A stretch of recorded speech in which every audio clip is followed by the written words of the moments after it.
The movie opens with a lively house party. It's 1978 in Jennings, Texas. A group of friends, young and carefree, are enjoying the tenderness of the night, sharing bottles of beer and celebrating without a care in the world. Lorelai Randell is an outcast teenager, and she's hosting some of her classmates at her family's remote house. The group are without a care in the world, and are simply enjoying their youth. It's a night meant for fun, with no limits or boundaries, so how can they make the night a little more interesting? How can they push even further? That is when one of them comes up with an idea. Why not move the party somewhere a bit more adventurous? One of them suggests they go down into the cellar. There's a glint of thrill in their eyes. There's this mischievous spark amongst this group of teenagers. After all, it's late. They're in the mood for a little scare. And what could be more thrilling than exploring a dark, mysterious basement together? But not everyone is on board with this plan. Lorelai, a girl who stands out for her cautious demeanor, is visibly uncomfortable. She's the one friend who isn't caught up in the party frenzy, the one who seems to sense something wrong about the idea.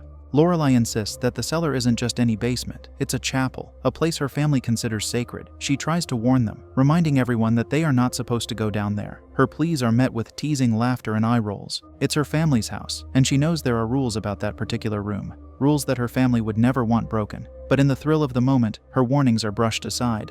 Her friends are too wrapped up in the excitement, too eager for a new experience, to listen. Despite her reluctance, the pressure mounts as her friends convince her to join them. With each playful nudge and teasing remark, Lorelai's resolve begins to crumble.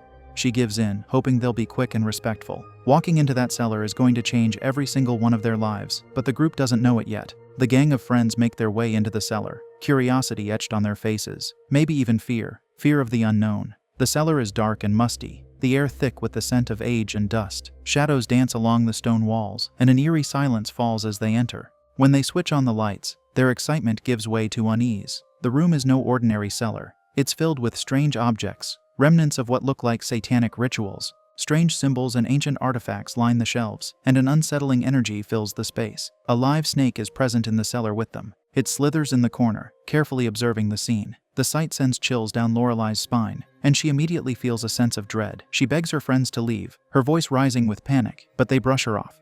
It's just a snake, nothing to be scared of.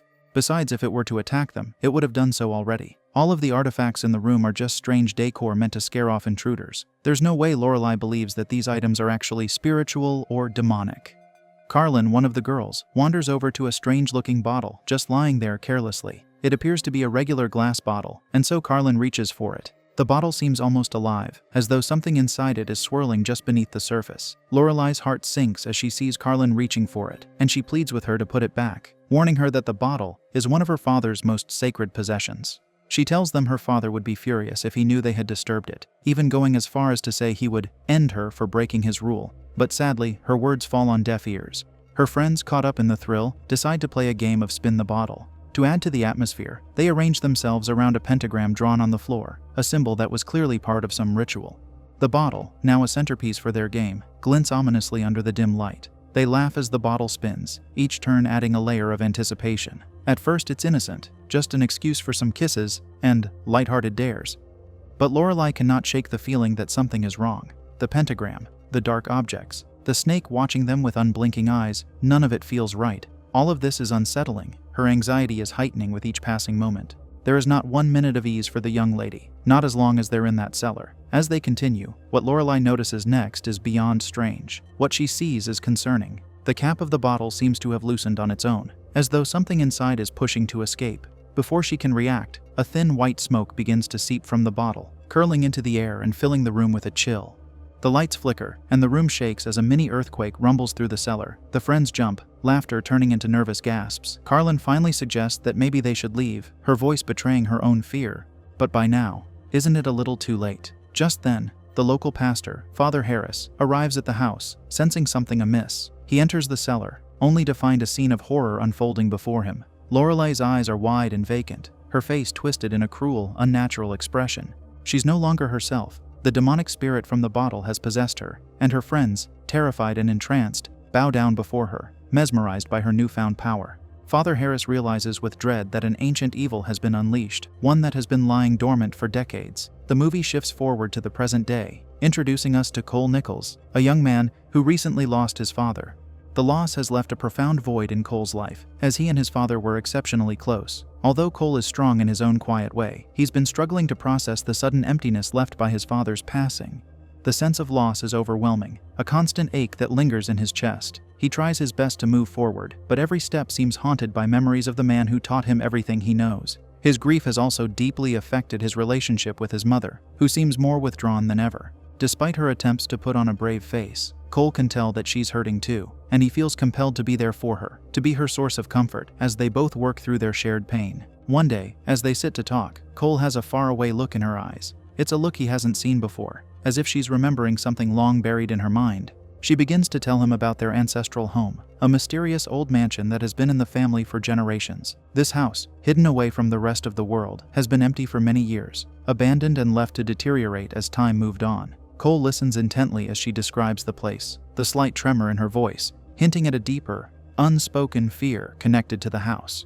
She warns him about the cellar specifically, emphasizing that it's a part of the house he should avoid at all costs until she can join him there. Though Cole nods in understanding, he's left confused by her words, unsure why the cellar of an old forgotten house would be of any concern. His mother's description of the house, however, sparks a curiosity in him. There's something about reconnecting with his family's history, of visiting the place where generations of his ancestors once lived, that feels like it might help him find a sense of peace amid the turmoil in his life. He becomes increasingly intrigued by the thought of visiting the mansion, believing that seeing it for himself might bring him closer to his family's roots. The idea grows stronger each day, and despite his mother's warnings, he feels an irresistible pull toward the place, a strange desire to see what mysteries lie within those ancient walls. Finally, Cole makes up his mind. He packs a few essentials, hops into his car, and sets out on a journey to find this mysterious house. His drive takes him far from the city, through winding roads and barren landscapes, each mile taking him deeper into isolation.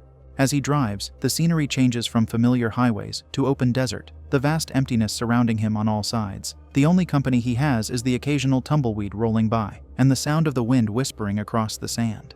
It's a lonely journey, yet Cole feels a strange calm settle over him. The silence of the desert seems to match the emptiness he's been feeling since his father passed, and for the first time in a while, he feels a sense of purpose.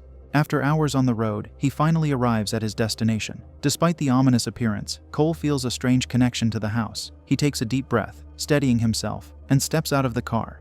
Each step he takes toward the house feels heavier than the last, as though the weight of generations is pressing down on him. The air inside is thick and stale, filled with the scent of dust and decay. The rooms are dark and silent, shadows lingering in every corner, giving the place an almost ghostly feel. As he begins to explore, Cole's mind races with questions. Who lived here before? What secrets does this household have? And why was his mother so insistent that he stay away from the cellar? He moves from room to room, taking in the remnants of a life that once was. There's something both fascinating and unsettling about being in the house, as if he stepped into another world, one where the past is alive and watching. It's clear that no one has taken care of this house in years. As he has a look around the place, observing it closely, he notices a framed picture. It is a photo of a young woman on the wall, Lorelei. Her eyes stare out from the photo, a haunting reminder of the dark past that haunts the house. Cole feels a chill run down his spine. He can only wonder what tragedies and unsolved mysteries are tied to this family. In the days that follow, Cole finds himself swept up in the whirlwind of college life. Between football tryouts, attending classes, and meeting new people, he barely has a moment to reflect on his recent visit to the old family house. Football tryouts are intense, pushing him to his physical limits, but he's determined to make the team and find a place where he belongs. During this time, he begins to form bonds with a small group of friends who quickly become his close companions. As he grows closer to his friends, he starts telling them about his family's ancestral home in the desert. He talks about its strange, haunting beauty and the mystery surrounding it, leaving out the unsettling details, but conveying just enough to intrigue them. They're curious, excited even, and start asking him all sorts of questions about the house. Eventually, they convince him that a trip to the old mansion would make for an unforgettable adventure. Eager to share this piece of his heritage and perhaps uncover more of its secrets, Cole finally agrees. One weekend, he gathers his friends and they set out on the drive to the house. Cole feels a mix of excitement and apprehension as they approach the familiar, desolate landscape. His friends chatter eagerly in the car, unaware of the unsettling history that lies within those crumbling walls. His friends, fascinated by the house's grim reputation, are excited to explore. Rumors of a massacre that took place 30 years ago have circulated among the locals, adding to the house's infamy. It doesn't take long before they stumble upon the very same bottle that unleashed the horror decades earlier. The group decides, almost as if compelled by some unseen force, to play spin the bottle again in the cellar. The atmosphere turns tense from the start. As they sit in a circle around the faded pentagram, an eerie silence falls over them. one of the girls suddenly freezes, eyes wide with fear, insisting she saw a ghostly figure lurking in the shadows. Her face pales as she pleads to leave, her voice trembling. The others exchange nervous glances, chuckling to ease the tension and reassuring her it's just her imagination, but her discomfort only grows, and she stands firm. Later that night, as she leaves the house, the demonic spirit follows her. She vanishes without a trace, her sudden disappearance prompting a police investigation. Cole becomes a suspect, though he's just as baffled and terrified as everyone else. Determined to uncover the truth, Cole meets with Father Harris, hoping for answers. What is really going on? Cole needs answers. The elderly pastor reveals the dark history of the house and the tragic events that took place when Lorelai and her friends unwittingly released the demon years ago. He explains that the demon possessed Lorelai because of her vulnerability. She had felt isolated and rejected by her friends, and this emotional turmoil allowed the demon to take hold of her.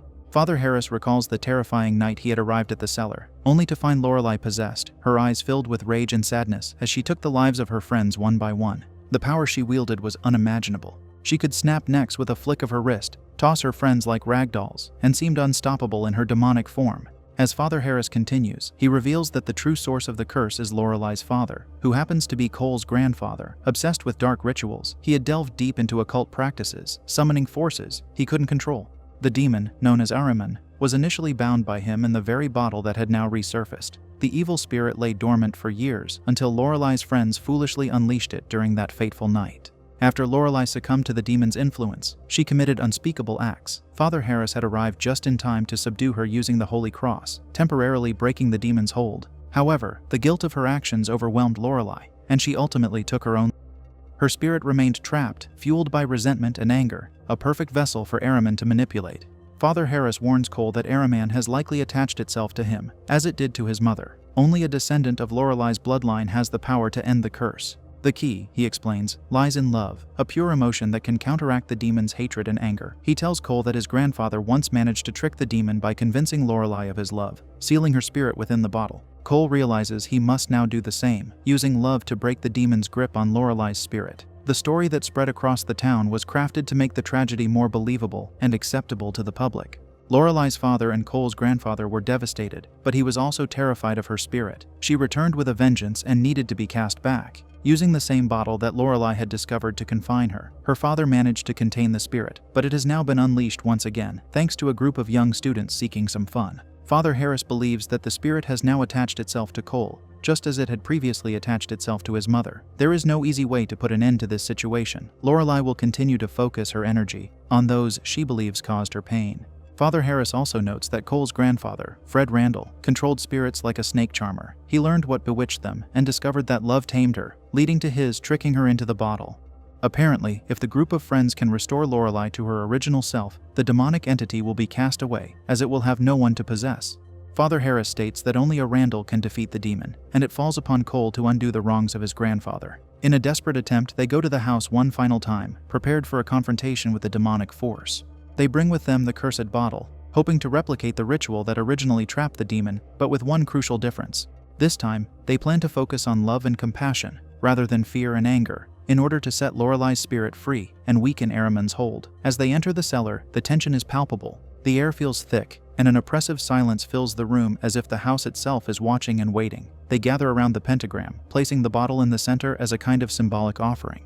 This time, instead of playing spin the bottle for fun, they use it as part of a ritual to call out to Lorelai. Each friend takes a turn, speaking words of kindness, empathy, and love, hoping these sentiments will reach Lorelai's tormented spirit and remind her of who she once was. At first, nothing happens. The room is eerily silent, and Cole's friends start exchanging nervous glances. But then, a chilling wind sweeps through the cellar, and the temperature drops sharply. Shadows begin to shift and move, coalescing into a figure at the edge of the room. It's Lorelai, or what's left of her. She appears as a spectral version of herself, her once beautiful face twisted with anger and sorrow, her eyes filled with an unnatural red glow. The demonic energy surrounding her is overwhelming, a testament to the power Ahriman still holds over her spirit. Bodies begin to turn up. Within a matter of seconds, the remainder of the group are paralyzed with fear, but Cole knows they can't back down now. He steps forward, calling out to Lorelai, speaking as her kin, reminding her that they share a bloodline.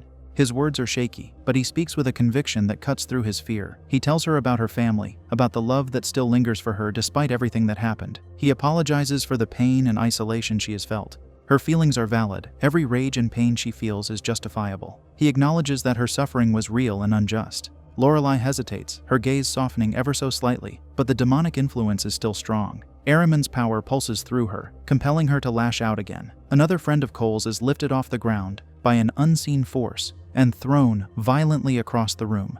The spirit of Lorelei seems torn, as if trapped between the love Cole is offering and the hatred fueling Araman's control. In a last-ditch effort, Cole takes his girlfriend Casey's hand. Only him and his girlfriend are left. Together they put on a desperate display of love to try and win back Lorelei. Eventually, Cole's efforts pay off, and he successfully convinces her to revert to her original form. Him bringing to her remembrance that he is one of her kin plays a huge impact. He assures her that she is loved and respected, even if she may not recognize it. The room grows cold as Araman, now without a vessel, writhes in his weakened, smoke-like form. Cole quickly grabs the bottle, the same cursed object that had unleashed the nightmare, and opens it. The swirling dark mist that is Araman is sucked back into the bottle, and Cole struggles to seal it, his hands trembling. Just as the last tendril of smoke is drawn inside, he twists the cap shut, trapping the demon once again. He and Casey stumble back, breathing heavily, as silence settles over the room. It feels as though the entire house lets out a sigh, as if some ancient weight has been lifted. They take a moment to process what they've just survived, the loss of their friends, and the intensity of the encounter. Cole looks down at the bottle in his hands, knowing that they can't risk anyone ever opening it again. Without hesitation, he throws the bottle into the fireplace. Flames engulf it, and the room is illuminated with a fierce light as the fire consumes the bottle. But just as they think it's over, a violent explosion erupts from the fireplace. This might finally be it. No one would ever have the tragedy of finding that cursed bottle ever again. It's gone forever. Cole is knocked backwards, sustaining a few minor injuries from the explosion. However, this is the least of their concerns. The most important thing is that the demon, Araman, has been contained and the boodle has been destroyed. Well, it's the hope that ends you. There's a sudden sense of triumph and victory. The atmosphere is calm as the local police arrive at the house, led by Casey's father. The man is also an investigating officer. He had been concerned for his daughter's safety, knowing how dangerous and critical the situation is. He is relieved to find his daughter safe and unhurt.